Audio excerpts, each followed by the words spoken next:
पावलाचा घेतला पावलांनी आम्हा वाळवंटी तुझी सावली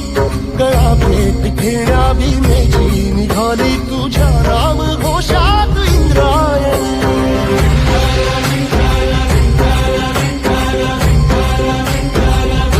भिडे आसमंती ध्वजा वैष्णवांची उभी पंढरी आज नादावली